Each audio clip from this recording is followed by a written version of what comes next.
Hello everyone, welcome back to this online platform Shivalik study अड्डा। myself महिमा त्रिवेदी। जैसा कि आप जानते हैं इस ऑनलाइन प्लेटफॉर्म पर भूगोल विषय से संबंधित क्लासेस चलाई जा रही है। यहाँ पर आपको भूगोल से संबंधित फैक्ट और उनकी कॉन्सेप्ट बेस्ड क्लासेस देखने को मिलेंगी और साथ ही साथ हम यहाँ पर PYQs और MCQs भी सॉल्व करेंगे। अभी तक आपने देखा है चैनल पर टीजीटी के प्रीवियस ईयर के क्वेश्चन पेपर सॉल्व कराए जा रहे थे, जिसमें हम टीजीटी 2010 का भाग 1 सॉल्व कर चुके हैं। और केवल सॉल्व ही नहीं करना है बल्कि उनके नवीनतम आंकड़ों सहित संपूर्ण व्याख्या भी देखनी है। आज हम यहाँ पर टीजीटी 2010 का भाग 2 सॉल्व करेंगे। चलिए देखते हैं आज का वीडियो। क्वेश्चन है क्वेश्चन नंबर 32। क्वेश्चन है, ग्रामीण अधिवासों में किस प्रकार के व्यवसायों की प्रधानता रहती है? पहला प्राथमिक, दूसरा द्वितीयक, तीसरा तृतीयक और चौथा चतुर्थक। पहले हम देखते हैं कि आर्थिक क्रियाओं को कितने वर्गों में बांटा जाता है। मुख्यतः 4 वर्गों में आर्थिक क्रियाओं को बांटा गया है। Primary, secondary activities, tertiary activities और क्वार्टिनरी एक्टिविटीज।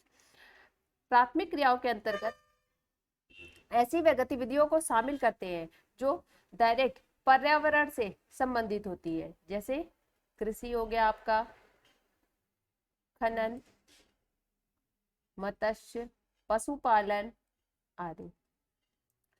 द्वितीयक क्रियाकलाप में हम प्रकृति से मिलने वाले कच्चे माल को मूल्यवान उत्पाद में बदलते हैं। मूल्यवान उत्पादों में बदलना किसके माध्यम से? इसमें आएगा आपका उद्योग, विनिर्माण, प्रसंस्करण आदि। तीसरा है तृतीय क्रियाकलाप। इसके अंतर्गत सेवा क्षेत्र से जुड़ी हुए क्रियाकलाप, सेवा क्षेत्र से जुड़े हुए क्रियाकलाप शामिल होते हैं, जैसे परिवहन,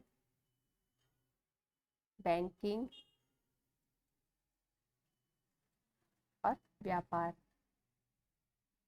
ठीक है। चौथा है आपका क्वार्टिनरी एक्टिविटीज, जिसमें हम ऐसी गतिविधियों को शामिल करते हैं जो ज्ञान क्षेत्र से जुड़ी हुई है, ज्ञान क्षेत्र से जुड़ी हुई है, जैसे डॉक्टर, टीचर है, वकील आदि शामिल करते हैं। इसी में एक नया वर्गीकरण है, उसको हम कहते हैं पंचक क्रियाएं या क्विनरी एक्टिविटीज, जिसके अंतर्गत नए और मौजूदा विचारों में ध्यान केंद्रित किया जाता है। किनमें? नए और मौजूदा विचारों पर ध्यान केंद्रित किया जाता है। इसके अंतर्गत आता है आपका सरकारी अधिकारी,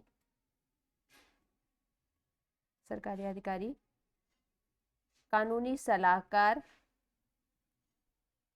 वैज्ञानिक आदि। ठीक है, समझ में आया आपको?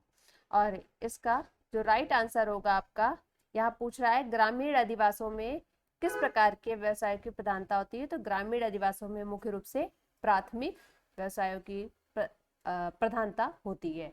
ठीक है, चलिए देखते हैं नेक्स्ट क्वेश्चन। 33, निम्नांकित में से कौन धात्विक खनिज है? पहला है कोयला, दूसरा चूना पत्थर, तीसरा जस्ता और चौथा जिप्सम। पहले ही समझते हैं कि ये धात्विक और अधात्विक खनिज होता क्या है।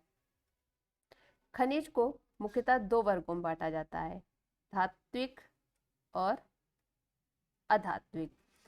धात्विक के अंतर्गत ऐसे खनिज होते हैं जिसमें धातुओं की प्राप्ति होती है, जैसे हो गया आपका धात्विक खनिज में लोहा, तांबा, चांदी, सोना आदि। और जो अधात्विक खनिज होते हैं ये प्रकृति में मूल रूप से, ऐसे खनिज जो होते हैं वो प्रकृति में मूल रूप से पाए जाते हैं, मूल रूप से पाए जाते हैं। इसमें आपका हो गया कोयला, पेट्रोल, अभ्रक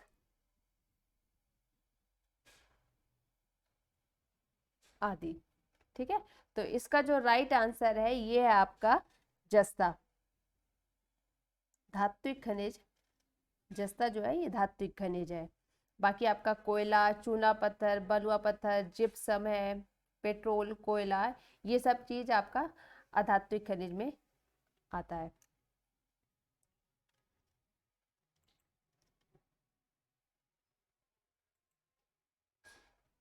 चलिए आगे देखते हैं। Question number 34। मलेशिया प्रसिद्ध है, पहला है रबड़ की बागाती कृषि के लिए, दूसरा कपास की कृषि के लिए, तीसरा है चाय की कृषि के लिए, और चौथा है गेहूं की कृषि के लिए। तो इसका राइट आंसर है वो है रबड़ की बागाती कृषि के लिए। मलेशिया मुख्य रूप से रबड़ की कृषि के लिए प्रसिद्ध है। यदि हम रबड़ के वर्तमान समय में उत्पादन को, विश्व के संदर्भ में रबड़ के उत्पादन को देखें तो जिसमें नंबर 1 पर है थाईलैंड, उसके बाद इंडोनेशिया और तीसरे नंबर पर वियतनाम, चौथे नंबर पर है अपना भारत। यह भी नया डाटा है, इसको आप नोट कर सकते हैं। और रबड़ का जैसे जन्म स्थान पूछता है तो रबड़ का जन्म स्थान है अमेजन बेसिन। यह एक उष्ण कटिबंधीय पौधा है। रबड़ उष्ण कटिबंधीय जलवायु का पौधा है। ठीक है, नेक्स्ट क्वेश्चन है निम्नलिखित में कौन सा तत्व लोहे का अयस्क नहीं है? पहला मैग्नेटाइट, दूसरा हेमेटाइट, तीसरा लिग्नाइट और चौथा सिडेराइट। तो आप देख रहे हैं इसमें मैग्नेटाइट, हेमेटाइट, सिडेराइट, ये जो है लौ एस्क हैं, जिसमें से लिमोनाइट, लिग्नाइट की जगह यहाँ पर होना चाहिए लिमोनाइट।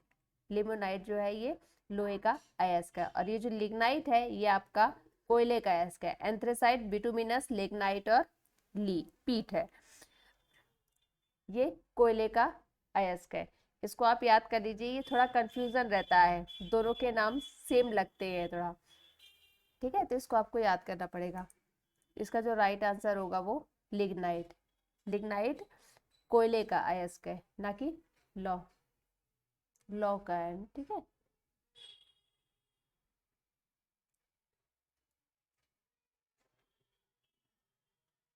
Question number 36। सूची 1 को सूची 2 के साथ सुमेलित कीजिए। सूचियों के नीचे दिए गए कूट का प्रयोग कर सही उत्तर चुनिए। एक तरफ सूची 1 जिसमें लौ अयस्क उत्पादन क्षेत्र दिए हुए हैं, और दूसरी तरफ आपका दिया है देश। ए है मध्य तटीय प्रक्षेत्र, दूसरा है किरुना क्षेत्र, तीसरा है लॉरेन पठार और चौथा है मेसाबी। तो आपका जो ये होगा मध्य तटीय प्रक्षेत्र, ये है ऑस्ट्रेलिया में, किरुना आपका स्वीडन, लॉरेन पठार फ्रांस और मेसाबी रेंज संयुक्त राज्य अमेरिका। यह प्रमुख लोहा उत्पादक क्षेत्र हैं। ठीक है, और इसको याद करने का एक तरीका है कि आप चाहे विश्व के संदर्भ में पूछे या फिर भारत के संदर्भ में पूछे, लौ अयस्क उत्पादन, कोयला उत्पादन है, पेट्रोलियम, तो उसमें आप क्या करिए कि एक तरफ खानों का नाम लिख लीजिए और एक तरफ उनके देश, राज्य जो भी है उनको लिख लीजिए, तो याद करने में अच्छा रहता है और याद हो जाता है ये। ठीक है, चलिए आगे बढ़ते हैं। Question number 37। भारत में किस राज्य में सर्वाधिक खनिज संसाधन पाए जाते हैं? ये तो 2010 का है, तो इसमें जो राइट आंसर माना गया था वो है झारखंड। लेकिन अभी के आंकड़े के अनुसार ये गलत है। तो आप अभी नया डाटा लिख लीजिए इसका। खनिज उत्पादन 2021 और 2022 का ये डाटा है, जिसके अनुसार भारत में उड़ीसा उड़ीसा राज्य में सर्वाधिक खनिज संसाधन पाए जाते हैं, जिसका प्रतिशत जो है 44.11% है।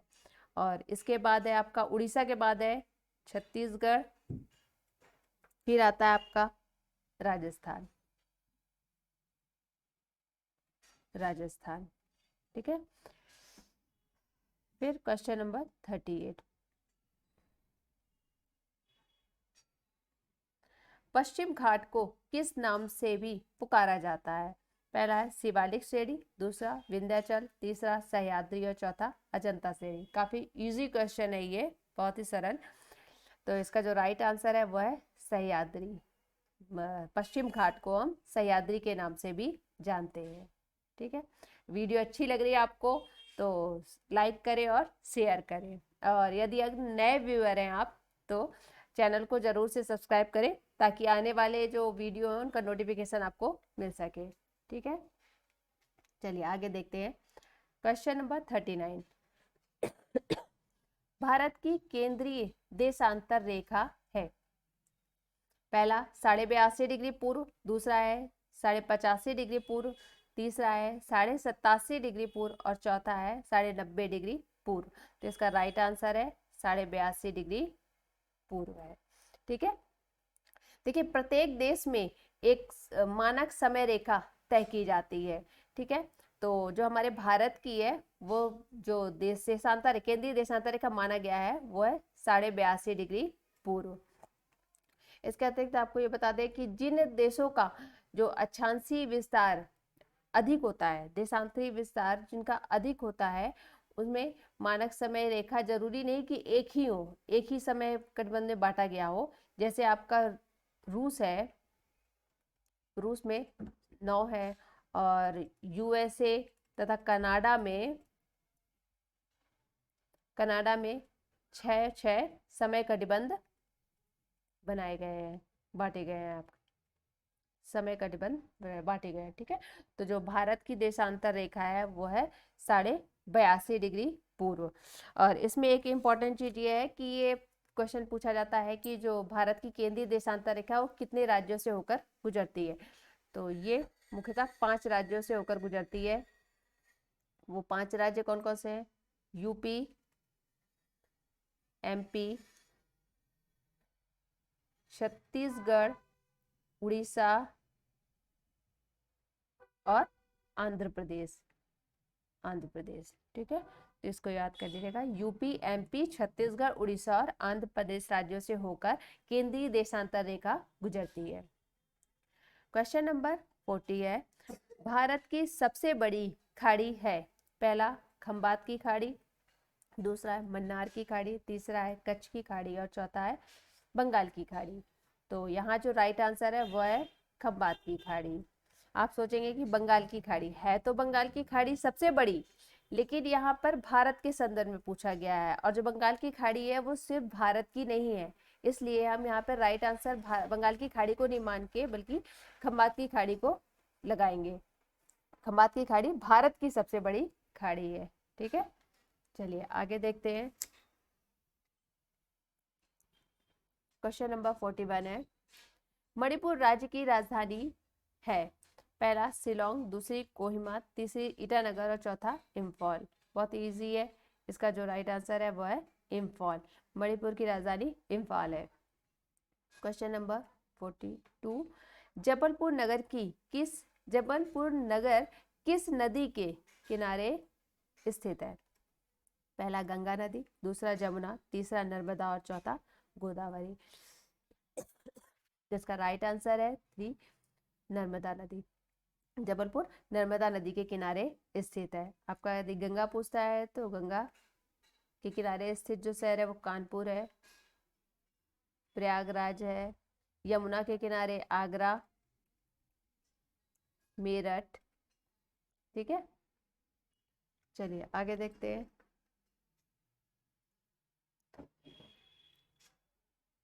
क्वेश्चन नंबर 43, हिमालय पर्वत की उत्पत्ति किस काल में हुई थी?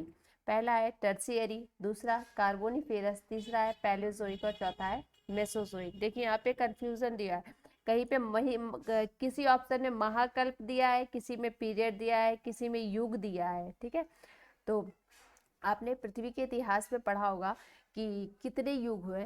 पृथ्वी के इतिहास में 5 महाकल्प है, 5 महाकल्प है। देखिए बताते हैं आपको।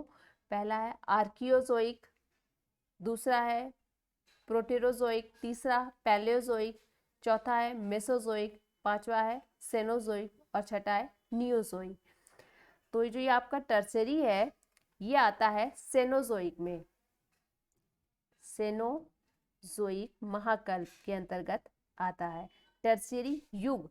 फिर इस युग को पुनः पीरियड में बांटा जाता है, जैसे आपका पैलियोसीन,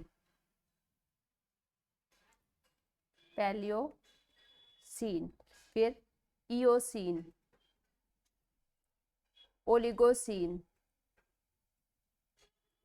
मायोसीन। ठीक है, पुनः इनको इन पीरियड में बांटा जाता है। तो जो हिमालय की उत्पत्ति मानी जाती है वो मुख्य रूप से इयोसीन काल से, इयोसीन पीरियड से हम हिमालय की उत्पत्ति को मानते हैं। तो आपका यहाँ जो राइट आंसर होगा वो है टर्शियरी। ठीक है, क्वेश्चन 43 का जो राइट आंसर है वो है टर्शियरी। नेक्स्ट है क्वेश्चन नंबर 44, संयुक्त राज्य अमेरिका और कनाडा में रॉकी पर्वत श्रेणी के पूर्वी ढाल के साथ चलने वाला शुष्क स्थानीय पवन है। पहला है फॉन, दूसरा चिनूक, तीसरा है सिरोको और चौथा है बूरा। सारी पवन के बारे में हम थोड़ा थोड़ा देख लेते हैं, उनके बारे में क्या विशेषताएं हैं उनकी।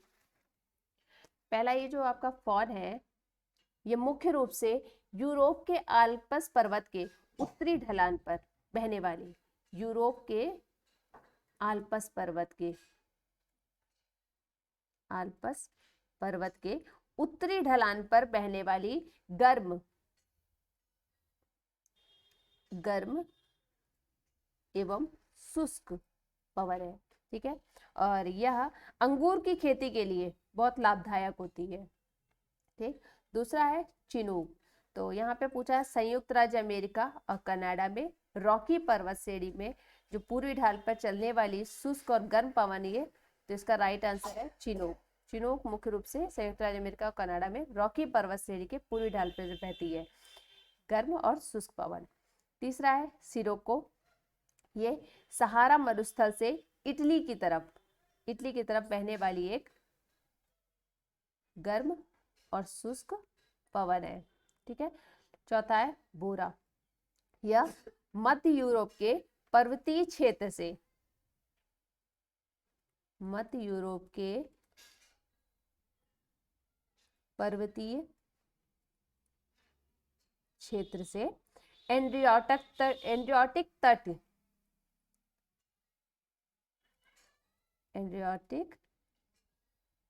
तट की ओर बहने वाली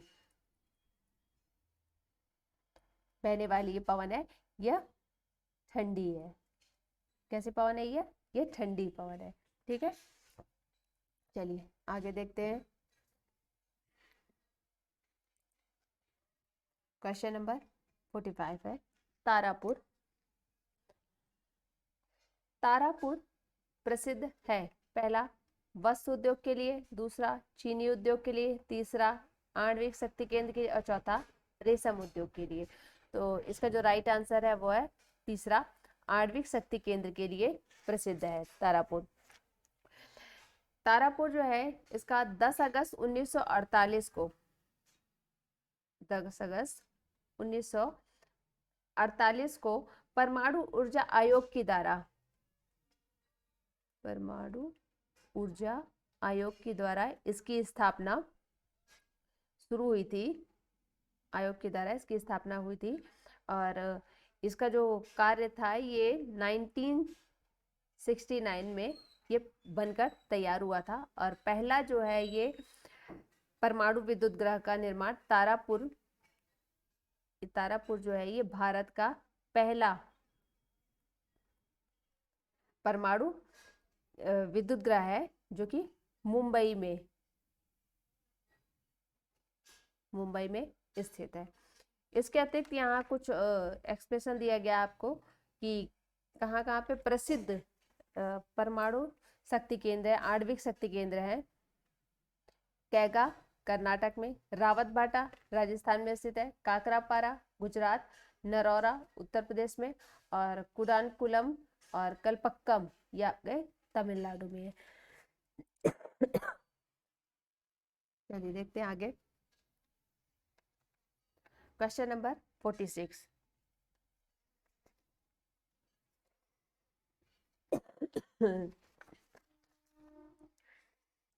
निम्नलिखित में कौन सा कथन असत्य है? पहला है परत अपरदन में गहरी नालियां बनती हैं। दूसरा है चीका मिट्टी में कण बहुत महीन होते हैं। तीसरा है काली मिट्टी को रूसी भाषा में चरनोजम कहा जाता है। और चौथा है ज्वालामुखी क्रिया से बनने वाली मिट्टी को ज्वालामुखी मिट्टी कहते हैं। तो चीका मिट्टी के कण बहुत महीन होते हैं, सही है। काली मिट्टी को रूसी भाषा में चरनोजम कहते हैं, ये भी सत्य है। और ज्वालामुखी से बनने वाली मिट्टी को ज्वालामुखी मिट्टी कहते हैं, ये भी सही है। तो जो आपका ये राइट आंसर है वह है 1। परत अपरदन में गहरी नालियां बनती हैं, ये असत्य है। तो ये अपरदन देख लेते हैं हम। जलीय अपरदन के प्रकार कितने प्रकार के होते हैं देखिए। पहला है बूंद अपरदन, जिसको हम कहते हैं अपरदन। जब मृदा पर जल की बूंदें, लगातार जल की बूंदें मृदा पर गिरती हैं और मृदा को असंगठित कर देती हैं, मृदा की परत को असंगठित कर देती हैं, तो इसे हम कहते हैं बूंद अपरदन। उसके बाद आता है परत अपरदन।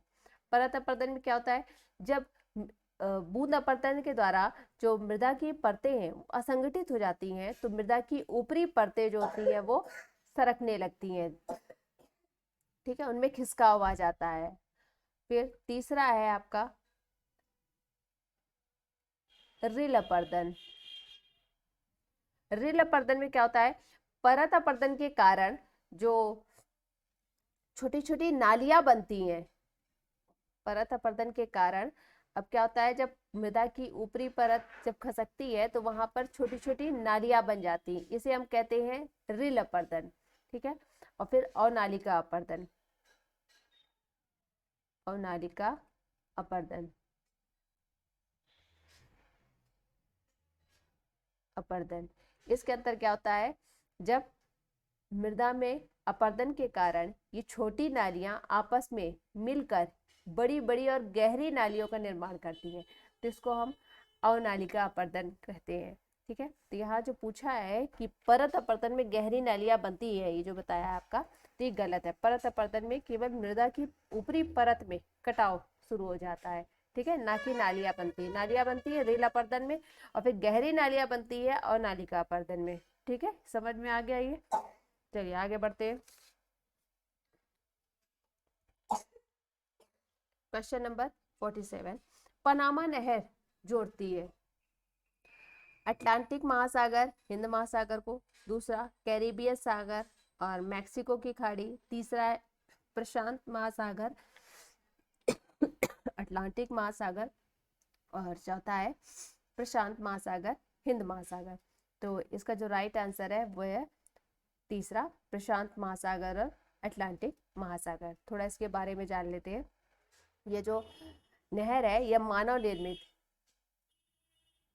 निर्मित एक जलमार्ग है, मानव निर्मित जलमार्ग है। और जो पनामा एक देश है, पनामा में स्थित है, ठीक है, तथा प्रशांत महासागर अटलांटिक महासागर को जोड़ती है। उसकी जो लंबाई है वह है 72 किलोमीटर, ठीक। चलिए देखते हैं क्वेश्चन नंबर 48। सामान्य दशाओं के अंतर्गत निम्नलिखित में से कौन सा एक नदी क्रिया द्वारा उत्पन्न लक्षणों का सही क्रमिक विकास है?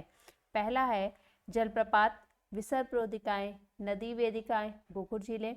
दूसरा है विसर्प रोधिकाएं, नदी वेदिकाएं, जलप्रपात, गोखुर झीलें। तीसरा है जलप्रपात, नदी वेदिकाएं, विसर्प रोधिकाएं, गोखुर झीलें।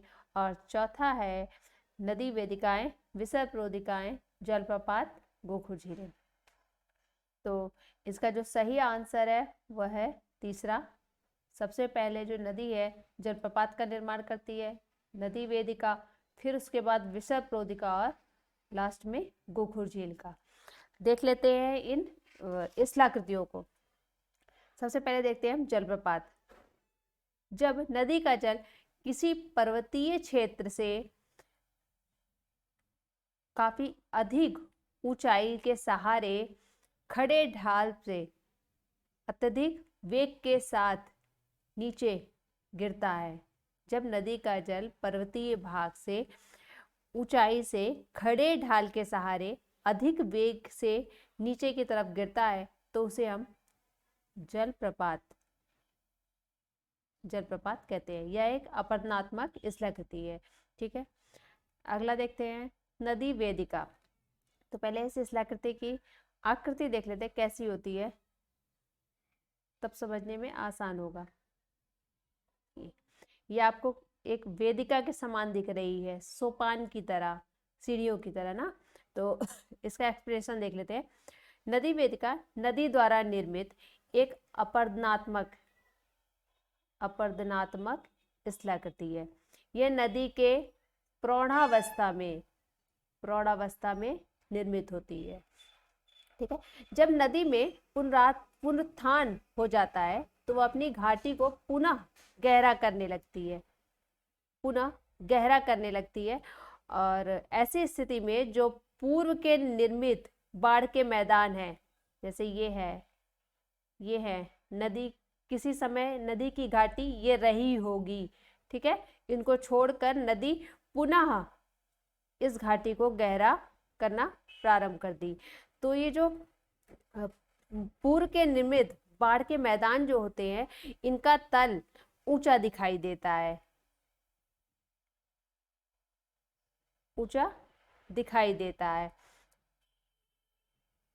इस घाटी की अपेक्षा। देखिए ऊंचा है ना, तो यह एक सीढ़ी नुमा या वेदिका की तरह प्रतीत होता है। इसी को हम नदी वेदिका कहते हैं।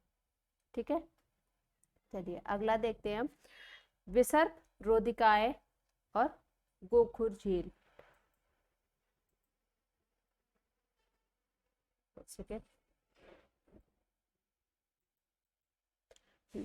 देखिए विसर्प रोधिकाओं को समझने के लिए पहले हम विसर्प देखते हैं क्या होता है।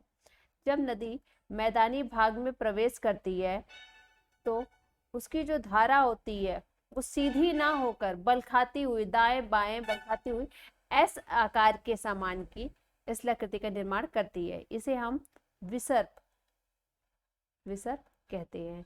ठीक है, तो विसर्प रोधिका देखते हैं। जब नदी विसर्प के अवतल ढाल पर अपने साथ लाए गए अवसादों का डिपॉजिट करती है, निक्षेपण करती है, तो इससे जो आकृति निर्मित होती है, जो स्थलाकृति निर्मित हुई है, इसे हम विसर्प रोधिका कहते हैं। ठीक है, और फिर आगे देखते हैं गोखुर झील क्या होती है। इसी स्थलाकृति से निर्मित होती है गोखुर झील भी। जब नदी इसी पथ पर चलते हुए अपना रास्ता बदल देती है और इधर ना मुड़कर वो सीधे चली जाती है, मतलब पुराने रास्ते को ना अपनाकर वो सीधा नया रास्ता बना लेती है, तो ये जो छोड़ा हुआ भाग, इसी को हम, इस अवशिष्ट भाग को हम गोखुर झील कहते हैं। गोखुर झील या इसे छाड़न झील भी कहते हैं। ठीक है, समझ में आ गया? नहीं समझ में आया, कोई कंफ्यूजन हो तो आप कमेंट करके पूछ सकते हैं। चलिए आगे देखते हैं। Question number 49। उत्तरी अमेरिका के कैलिफोर्निया, दक्षिणी अमेरिका के मध्य चिली और पश्चिमी ऑस्ट्रेलिया के दक्षिणी पश्चिमी छोर के तटीय क्षेत्रों में निम्नलिखित में से कौन सी जलवायु पाई जाती है? पहला उष्णकटिबंधीय, दूसरा भूमध्य सागरीय, तीसरा है आर्द्र महाद्वीपीय और चौथा है निम्न अक्षांश स्टेपी। तो समझ लेते हैं पहले भूमध्य सागरीय जलवायु की कुछ विशेषताएं हैं जिनको हम देख लेते हैं। देखिए, सबसे पहली विशेषता इसकी यह है कि इस जलवायु की जो उत्पत्ति है वह वायुदाब पेटियों के सौर किरणों के साथ विस्थापन के कारण हुई है। वायुदाब पेटियों का सौर किरणों के विस्थापन के परिणाम स्वरूप, अर्थात भूमध्य सागरीय जलवायु की उत्पत्ति वायुदाब पेटियों के सौर किरणों के विस्थापन के परिणाम स्वरूप हुआ है। ठीक है। दूसरा इसके जो विशेषता है वह है कि यह जलवायु मुख्य रूप से 30 डिग्री से 45 डिग्री अक्षांश उत्तरी एवं दक्षिणी गोलार्ध में महाद्वीपों के पश्चिमी तटों पर पाई जाती है। ठीक है। और तीसरी विशेषता इसकी यह है, भूमध्य सागरीय जलवायु में ग्रीष्मकाल शुष्क तथा शीतकाल में वर्षा। ऐसा क्यों होता है? क्योंकि ये शीतकाल में पछुआ पवनों के प्रभाव में, ठीक है, पछुआ पवनों के कारण यहाँ पर शीतकाल में वर्षा होती है और ग्रीष्मकाल शुष्क होता है। जिसका जो राइट आंसर होगा वो होगा भूमध्य सागरीय। ठीक है। चलिए आगे देखते हैं। Question number 50। निम्नलिखित आकृतियों में से कौन सी सुस्पष्ट आकृतियां हिमनदीय स्थलाकृति पर पाई जाती है? पहला है ड्रमलिन, दूसरा यारडंग, तीसरा है लटकती घाटी और चौथा है बालू तट। तो इसका जो राइट आंसर है वो है तीसरा, का एवं गा, मतलब ड्रमलिन और लटकती घाटियां। ये दोनों ही हिमानी द्वारा निर्मित होते हैं। ठीक है। समझ लेते हैं ड्रमलिन क्या होता है। ड्रमलिन मुख्यतः हिमानी द्वारा बोल्डर क्ले के निक्षेपण से, हिमानी द्वारा बोल्डर क्ले के निक्षेपण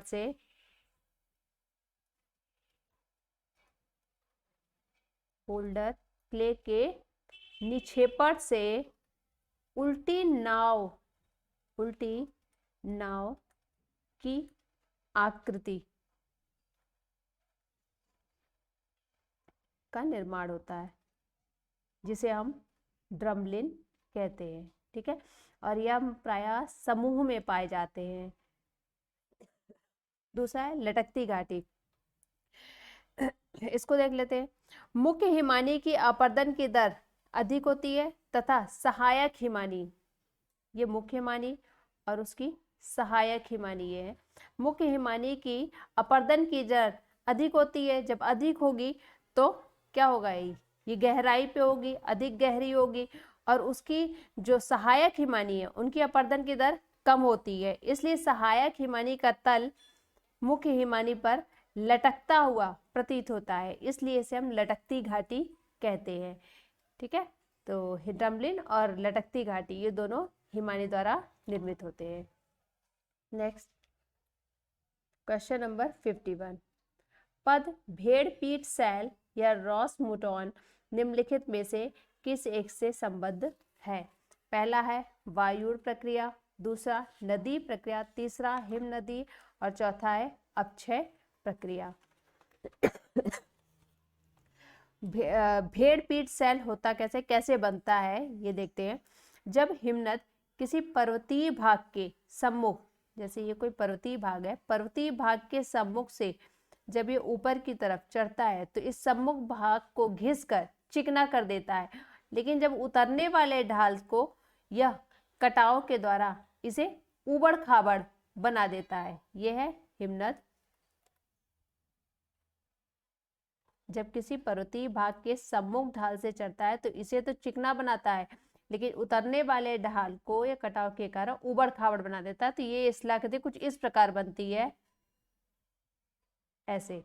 तो इसे हम कहते हैं भेड़ पीठ शैल या रॉस मुटोन। तो इसका राइट आंसर है हिमनदीय प्रक्रिया, हिमनद से निर्मित होता है।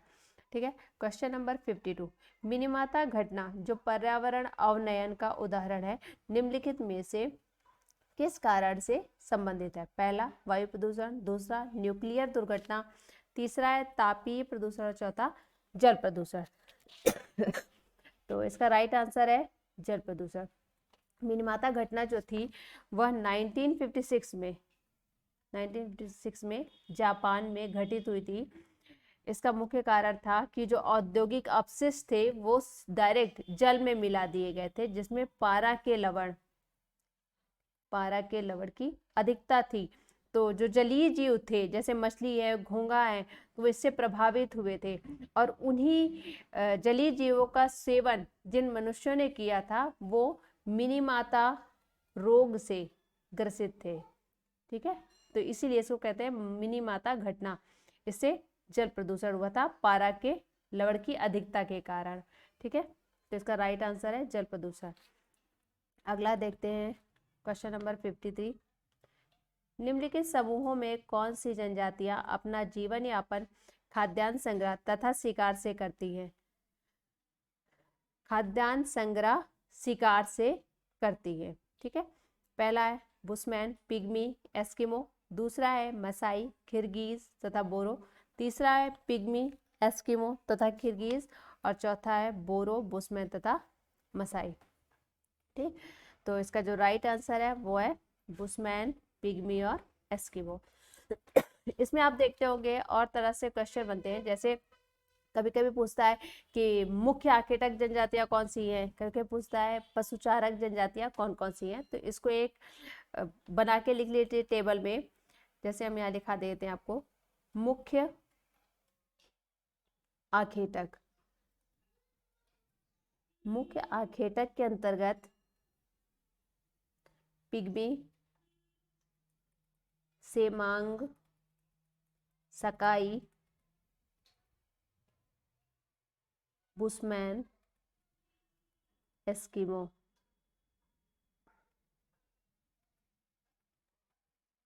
आती है। ठीक है।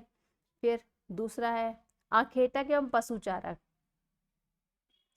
आखेटक प्लस पशुचारक के अंतर्गत आती है आपकी सेमोएड,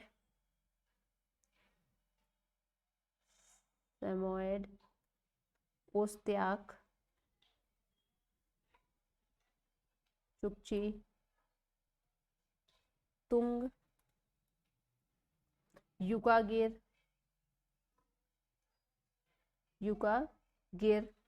और कोरियाक। ठीक है। और लास्ट है आपका पशुचारक। अगर पूछता है केवल पशुचारक जनजातियां, तो पशुचारक में है आपकी मसाई, बद्दू, किर्गिज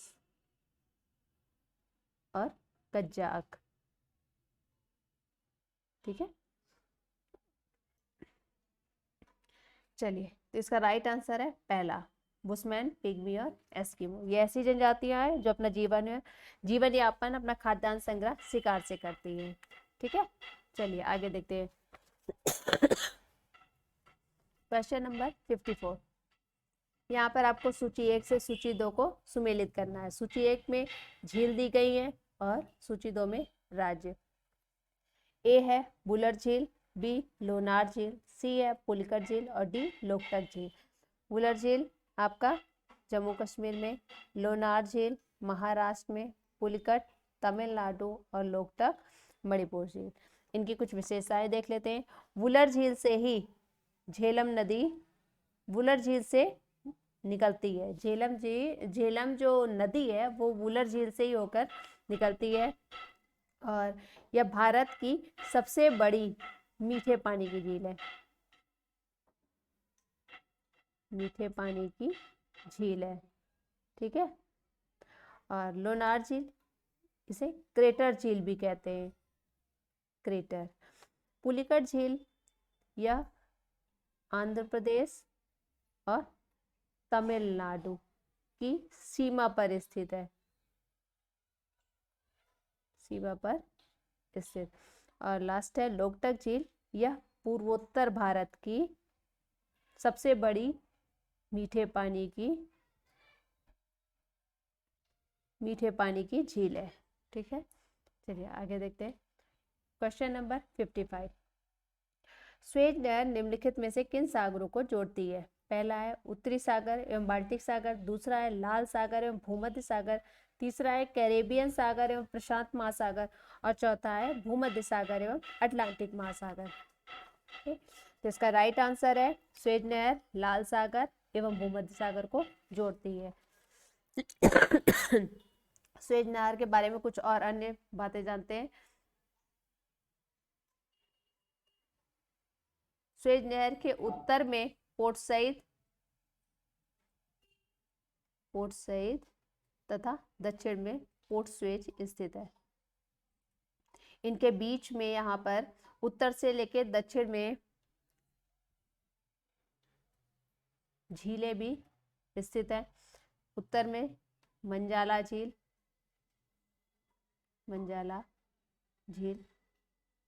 फिर उसके बाद है टिमसा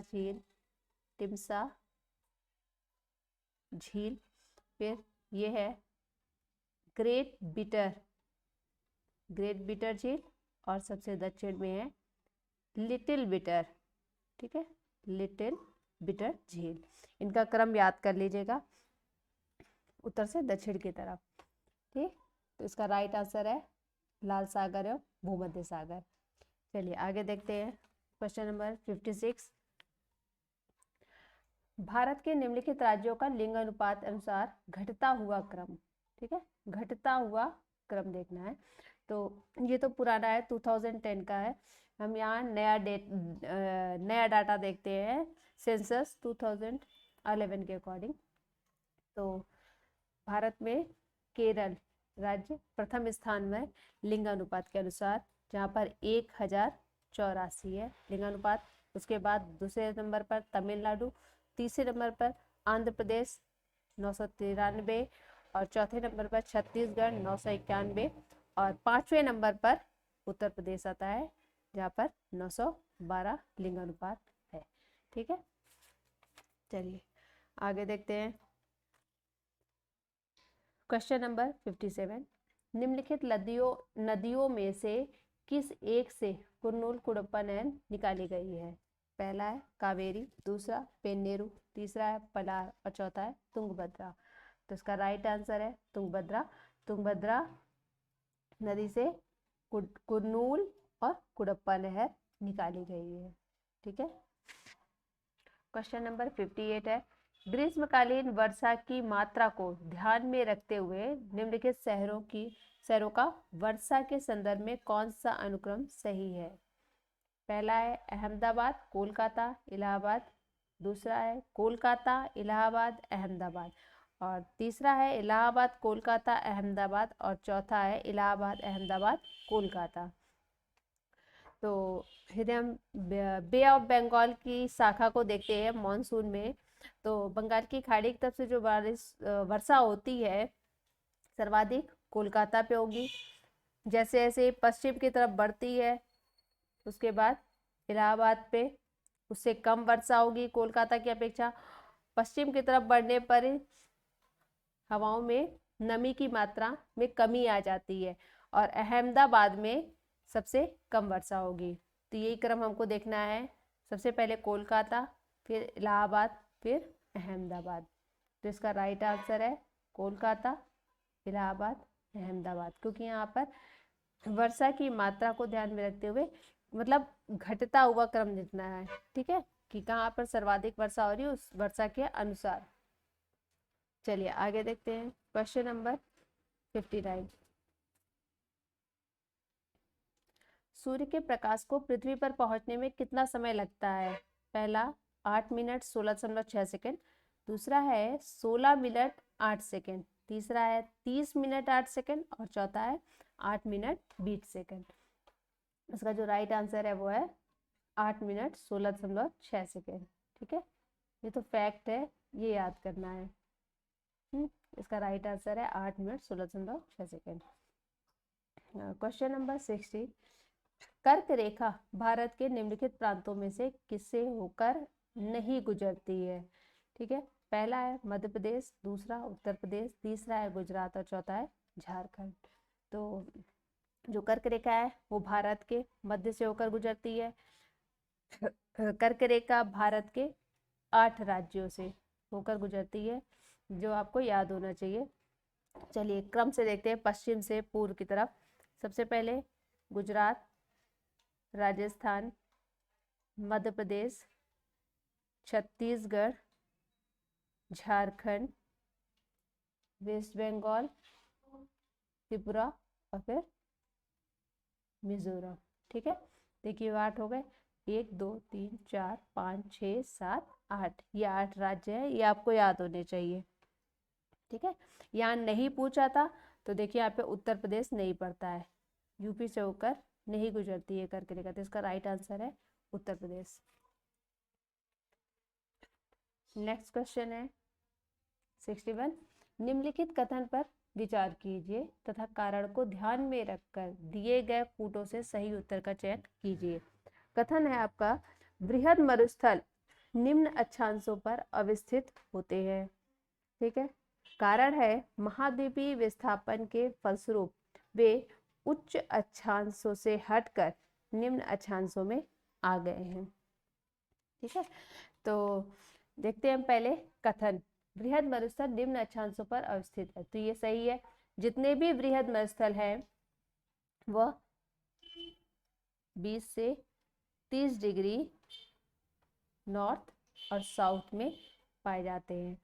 ये मुख्यतः महाद्वीपों के पश्चिम तट पर पाए जाते हैं। इसका कारण है कि महाद्वीपों के पश्चिम तट पर ठंडी जलधाराएं प्रवाहित होती है, और ये जो 20 से 30 डिग्री ये जो अक्षांश है ये भी प्रति चक्रवाती स्थिति होती है, यहाँ पर प्रति चक्रवाती स्थिति देखने को मिलती है। ठीक है, और तीसरा कारण है ये महाद्वीपों पर क्यों, पश्चिमी तट पर क्यों स्थित होते हैं, क्योंकि जो इस अक्षांश पर वर्षा का जो स्वरूप है वह पूर्व से पश्चिम की ओर देखा गया है। तो पश्चिम की ओर तक जाते समय जो पवनें होती हैं उनमें नमी की काफी कमी हो जाती है। नमी की कमी के कारण पश्चिमी तट तक पहुंचते पहुंचते वर्षा शून्य हो जाती है, मतलब बिल्कुल भी वर्षा नहीं होती, वहां पर बहुत कम होती है। ठीक है, तो इसीलिए यही कारण है कि बृहद मरुस्थल जो है निम्न अक्षांशों पर अवस्थित होते हैं, और निम्न अक्षांशों पर स्थित है, कारण ये नहीं है। और ये कारण इसमें दिया है, महाद्वीपीय विस्थापन के फलस्वरूप वे उच्च अक्षांशों से हटकर निम्न अक्षांशों में आ गए। तो ये देखिए कारण नहीं हो सकता बृहद मरुस्थल का। ठीक है, ये बात सही है कि महाद्वीपों का विस्थापन हो रहा है, तो ये जो मरुस्थल है वो उच्च अक्षांशों से निम्न अक्षांशों में आए होंगे, शिफ्ट हुए होंगे, लेकिन इतने बृहद मरुस्थल होने का एक यही कारण नहीं है। मैंने आपको ऊपर कारण बताए हैं, इसीलिए कारण बताए हैं 3 कि बृहद मरुस्थल होने का कारण ये है, और केवल मेन एक यही कारण नहीं है। इसलिए इसका जो आंसर होगा वो होगा दूसरा, कि ए और आर दोनों सत्य है, बातें दोनों सही है, लेकिन जो आर है वो सही, ए की सही व्याख्या नहीं करता है। ठीक है, समझ में आ गया? आई होप आपको समझ में आया होगा, और अगर कोई कंफ्यूजन है तो आप कमेंट करके पूछ सकते हैं। ठीक है, और एक बार और कहना चाहूँगी कि यदि वीडियो पसंद आया हो तो वीडियो को शेयर करें, लाइक करें, और नए हैं अगर चैनल पे तो चैनल को ज़रूर सब्सक्राइब करें। ठीक है, और मेरे साथ अंत तक बने रहने के लिए वीडियो में बहुत बहुत धन्यवाद। So keep watching and keep learning. Thank you.